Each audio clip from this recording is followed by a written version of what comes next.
Good morning. Good Hi. morning, Lisa. How are you today? Oh, I like your earrings. Oh, thanks. Yeah, they're little teardrop pearls or raindrop pearls, however you like to say it. Yeah, great Yeah. way to start the day. Well, guess what? Today is day 76. Wow. Keeping up with what's up. Oh, I thought it was keeping up with the Joneses. Well, I know. It's keeping up with what's up. Okay. Well, let's see what's up. Let's see what's up. It's not WhatsApp, it's what's up. What's up? Ah, All right, well, you go ahead, my friend. okay. Keeping up with what's up. Day 76.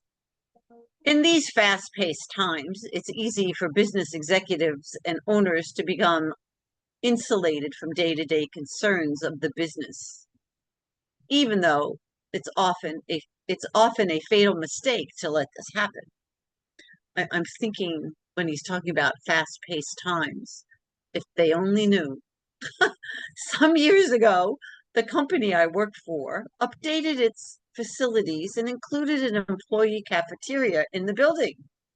Old habits die hard, though, and many people continue to frequent a popular delicatessen nearby.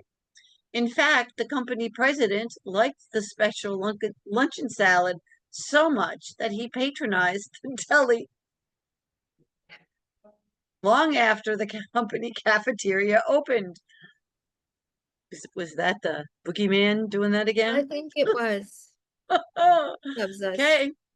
Eventually, the friendliness of the staff, the convenience and the quality of the food at the company cafeteria lured most employees away from the deli. At the deli, however, most of this activity went unnoticed. Based on past successes, the owners expanded, adding an ice cream parlor and a gift shop. Gradually, the deli owners began to notice a drop in business. They ran in store specials, reduced prices, but nothing seemed to help. They reasoned that it must be the recession and that business would pick up with better times. Today, that deli is out of business.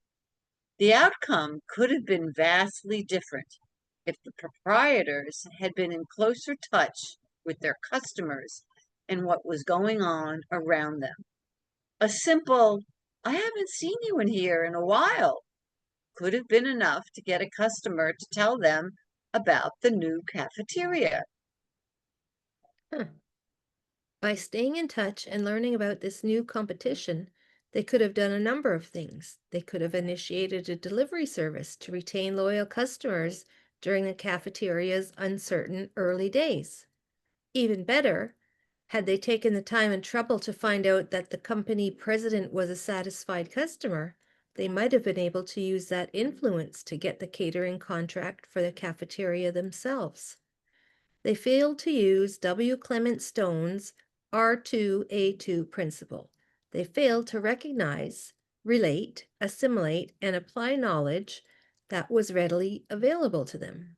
It's easy for business executives to become insulated from day to day concerns of the business. It's also a mistake to let this happen. That's why Hyatt managers sometimes spend a day working as a hotel staffer, and why McDonald's executives cook burgers occasionally. It lets them know how hard their people are working, keeps them in touch with their customers, and reminds them just what business they are in. John O'Toole, writing in Selling magazine, says every sale, with the possible exception of those involving a vending machine, is a personal transaction. So success in selling depends in no small measure on the seller's ability to learn as much as possible about the prospect.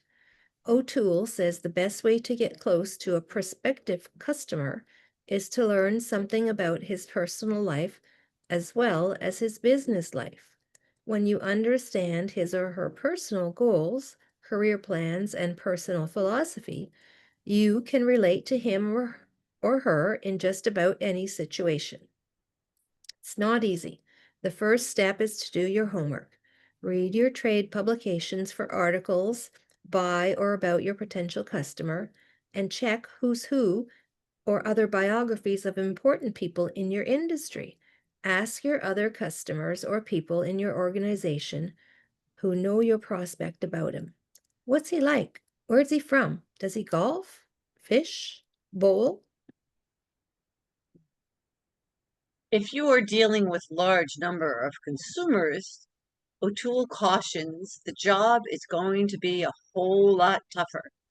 Don't be seduced by demographics information that may seem wonderfully simply back at the home office, but it's more distracting than helpful in the field. For example, a demographic profile that reads white female, aged 18 to 41, urban, some college, household income 50,000 plus. Sounds helpful until you realize that you're describing both Madonna and Tipper Gore. Who is Tipper Gore? O'Toole says Or his that, wife, or I don't know. ah, I don't know. O'Toole, and O'Toole says that any salesperson who could enter a personal transaction with Mr. Gore in the same manner and with the same sales strategy as he would use with Madonna had better have an independent source of income. Research may be compelling when it's presented in persuasive language, supported by lots of nice tables and charts. But selling says that if you only know your customer by demographic profile, you will never really know how to sell them. There's an old rule in selling that says people always have two reasons for not buying something. One that sounds good and the real reason. You'll never know your prospect's real reason unless you get to know them personally. It takes time, but it's worth the trouble. Hmm. Yes. Wow. So, positive action steps. Keep in touch with what's going on by talking to your employees, coworkers, and customers. Recognize, relate, assimilate, and apply the information that is readily available all around you. That's the R2A2. When Yes. conditions change, don't assume you know why. Ask your customers and workers. I Right. like this because it's very true. A lot of times people are selling their product and I'm not interested. I Yeah. would be much more interested if I thought they were interested in me and the product was going to solve a problem that I have. It really does Yeah. make a difference.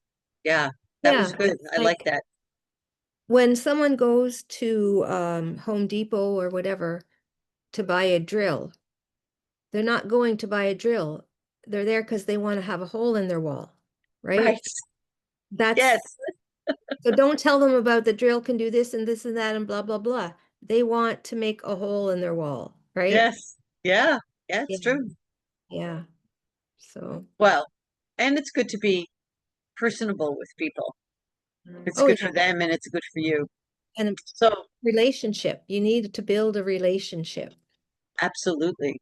We'll Yeah. go out to the day, be personable, talk to people, and make them feel wonderful. Yes, I will do that. All right. See you tomorrow, my friend. Take care. Bye bye, Okay. everybody. Bye.